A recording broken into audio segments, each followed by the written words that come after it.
Excellent. Our next speaker is Simon Gregersen. He has been kind enough to allow me not to pronounce his first or middle name, whatever that is.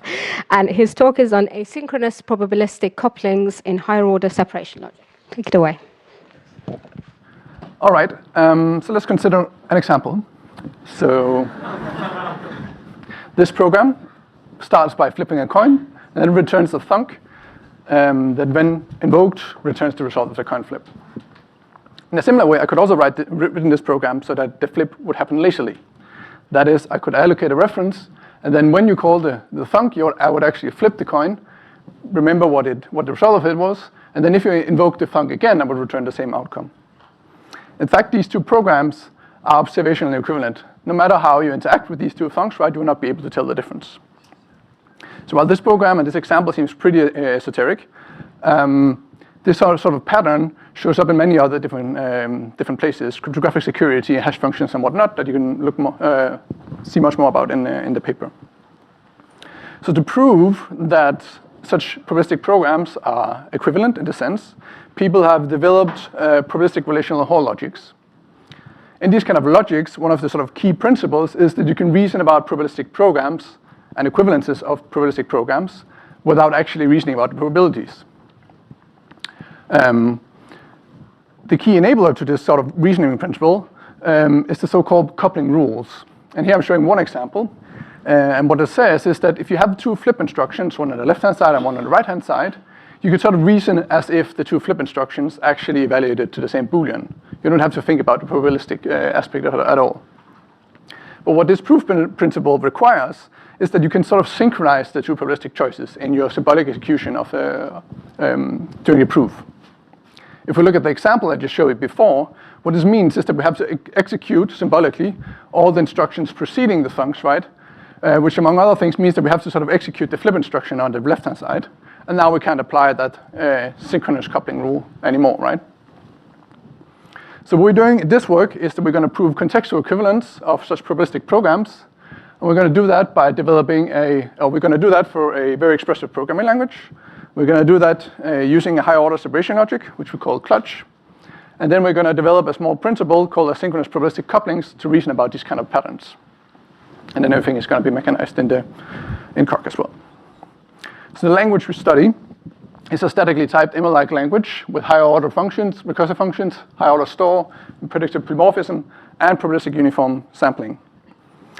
Now, I'm emphasizing all these expressive language features because it is an open problem in itself to sort of give denotational models of sort of these very expressive programming languages in combination with probabilistic sampling.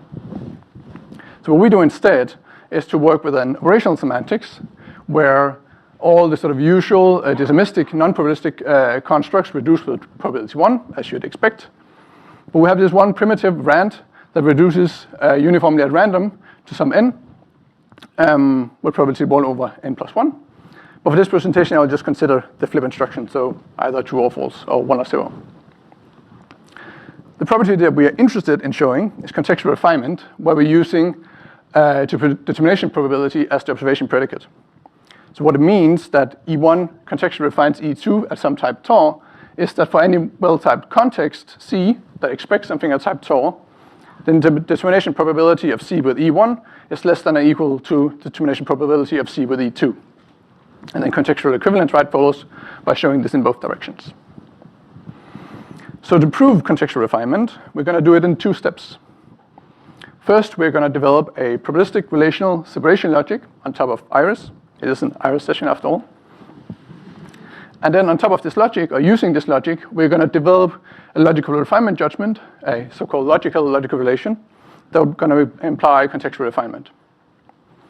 So this judgment on its own is going to be read as in environment gamma, expression E1 refines expression E2 at type Tor. And that judgment is a logical relation in the usual sense, in that it satisfies a fundamental theorem, any syntactically well-typed term is related to itself, and it is sound with respect to contextual refinement.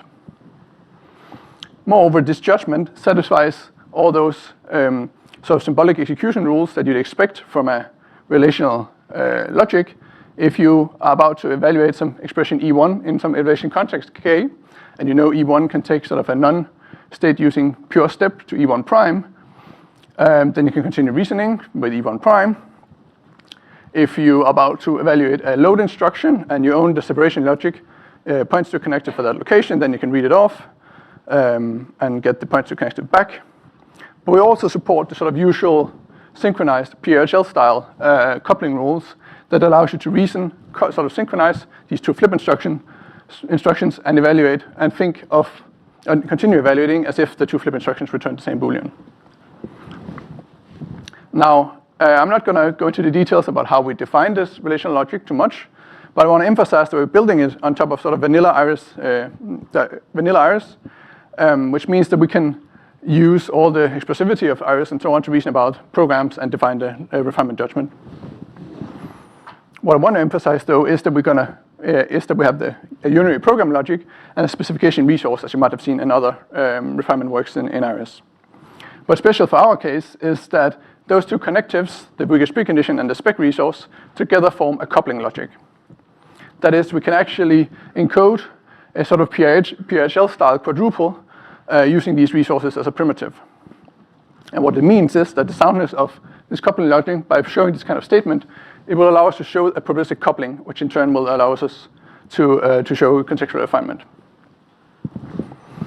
Now, this is all very good. So now we have a fancy logical machinery to reason about these kind of programs, and we can show these synchronized couplings. But what about this motivating example I showed you before? So to support these kind of asynchronous ways of relating samplings, we're going to introduce something we call pre-sampling tapes. It has both an operational and a logical counterpart. Operationally, what it means is that we're going to extend the execution state with dynamically allocated tapes. And the expression language, we're going to extend with two new primitives, tape, that's going to allocate a new fresh tape, a pre-sampling tape, and then we're going to allow flip to be annotated with some tape label.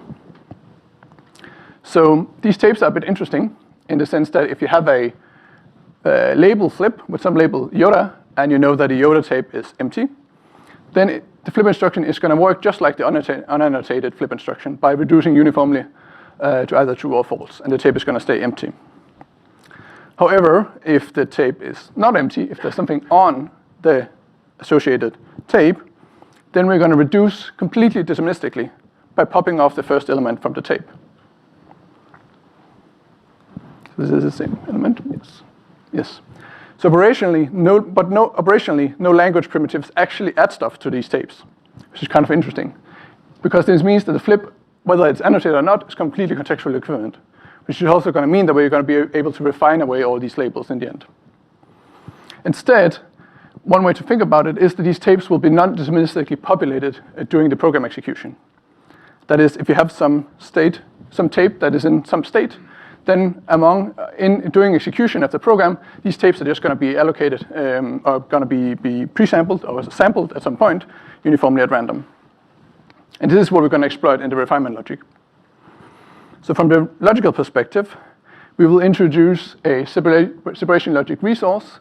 Iota points to some bits that denotes ownership of the tape iota and its contents B. And it works much like the usual points to connector that you know for the heap. So we have rules that sort of reflects the operational behavior that I just showed you before. If you're about to evaluate a tape instruction, then you get a new fresh tape allocated by getting the points to connective. And if you have a labeled flip and you own the separation logic ownership, or you own the points to connective for it, then you pop off the Boolean from the tape, from the head of the tape, and continue reasoning with that B. So what it sort of does is that it locally turns reasoning about the probabilistic choices here into reasoning about state, which separation logic is all about, right? Moreover, with these kind of pre-sampling tapes, we can now do sort of asynchronous coupling in the usual POPL style sense with a program sampling and a tape sampling. And then that will allow us to sample between the programs asynchronously.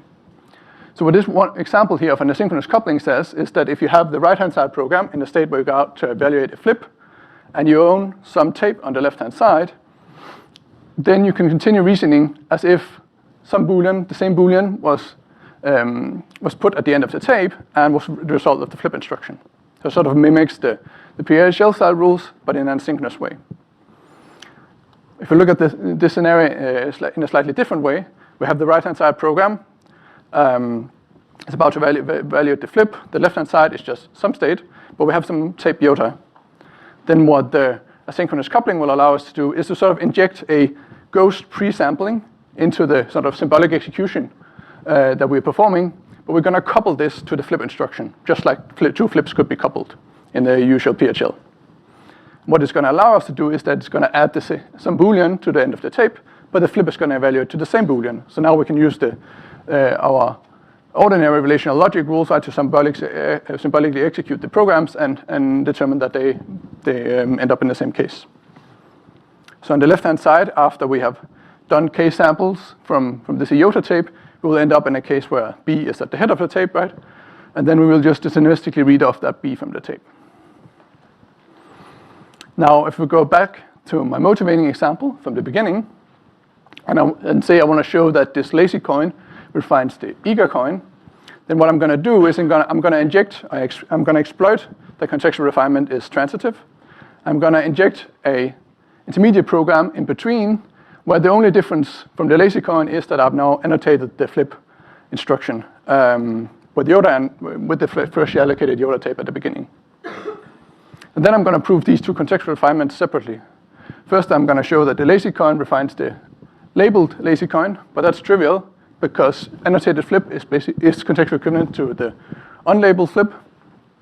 And then to show the right-hand side refinement, I'm going to use this asynchronous coupling rule that's going to allow me to put a B on the tape on the left-hand side, which the flip instruction on the right-hand side is also going to evaluate to. And then I'm going to use our normal iris separation logic reasoning principles to determine that they end up in the same state. All right, so to summarize, what I've shown you here is a higher order probabilistic relational separation logic called clutch that can prove contextual refinement of higher probabilistic programs. And I've shown you, or sketched you, the proof method of asynchronous couplings that's going to allow us to relate these kind of tricky examples. And there are many more examples in the paper, cryptographic security, lazy sample big integers, and whatnot. And by that, I am happy to take questions, if any.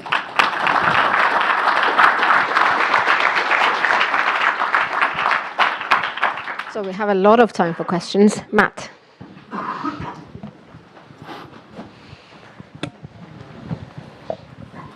It's really interesting. So the way you're sort of passing things across asynchronously, but you still have kind of a linear order on the things that you kind of pass back. So do you need the linear order, or could it be a set, like a bag or something, right, that you're using rather than something linearly ordered? So you can do some tricks in terms of it has to be sort of measure preserving in some sense, probabilistically. But you also have to be very careful. We had a lot of counterexamples initially that just turned out to be unsound. So yeah. Okay. And your motivating example, you gave contextual refinement in one direction, but is it not in the other direction? It also holds in the other direction. It's just because the refinement judgment is not symmetric. Yeah. But we can also show it the other direction. It's okay, cool. Just an example. Other questions? There is one over there, Luke. Well, pass it to Robert. That's closer, and then over there. This thing with the tapes appears to be a bit like prophecy variables. So in one of the RELOC papers, we verified equivalence between two coin flip programs using prophecy variables. Is there any relation between the two? Have you thought about that? Yeah, we do. We have thought quite a lot about it. So for once, if you forget about the asynchronous tapes, and if you just add the prophecy variables to what I showed you initially, then you're going to be able to prove programs equivalent that are not supposed to be equivalent. So it's actually, in fact, unsound. And in the paper, we have a quite neat little example that shows that this is unsound. Okay, so prophecy variables are unsound, but was this approach inspired by prophecy variables in some way or another? It is. You can think of it as some kind of prophecy variable, but it's allowing you to talk about the future in some sense, right? But it's not just vanilla prophecy variables, no. Yeah, okay, I see. Okay. Question over there.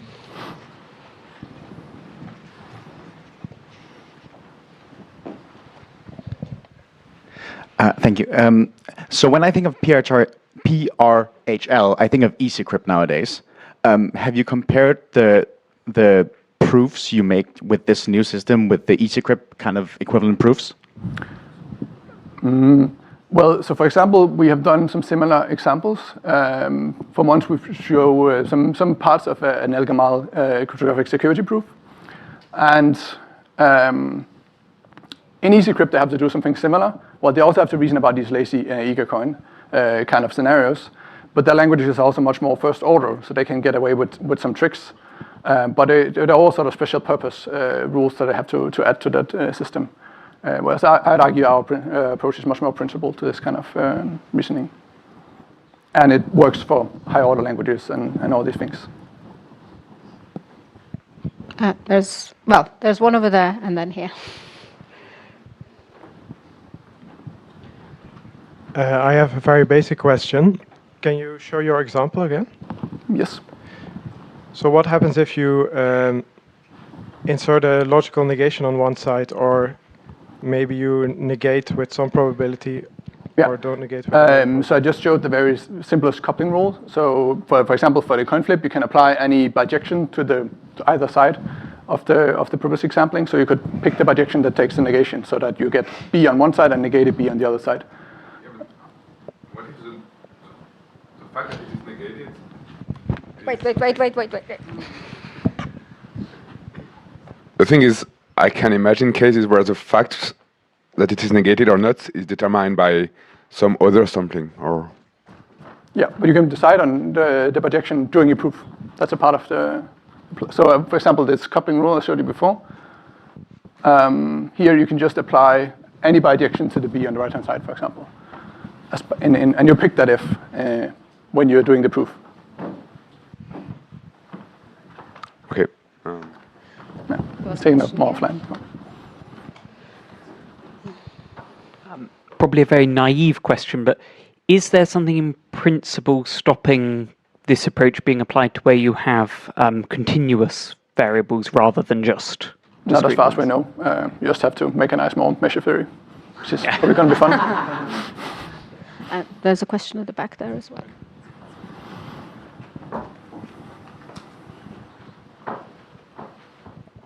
This might actually be a variant of the previous question, but did you look at all at infinite tapes? Not really, to be honest. Okay. Very concise. Any more questions? There's one here. Luke? Yeah. Oh, okay. Well, Julia, yeah. Thanks for the talk. So I wonder if you know of any real protocols that would actually require your system to be verified, in sense of having you mentioned El-Gamal. Do you have any or other examples like that, where actually you would require the synchronous reasoning? Yes, there's a bunch of development is a different variation, and it's used quite a lot in for example, EasyCrypt proofs. This kind of lazy eager shuffling. It shows up in many places. Thanks. Over here.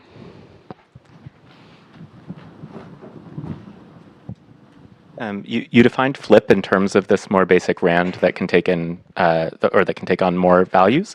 In those cases, are the tapes still full of fair coin flips? No, then you can have some value from 0 to n. Yeah. And can you talk about the equivalence of like 2 flips to sample between 1 and 4 versus rand to sample between 1 and 4? Yeah, that's an interesting question, which we haven't touched in this paper, but which we did touch in. We are touching upon now, because you can actually add sort of.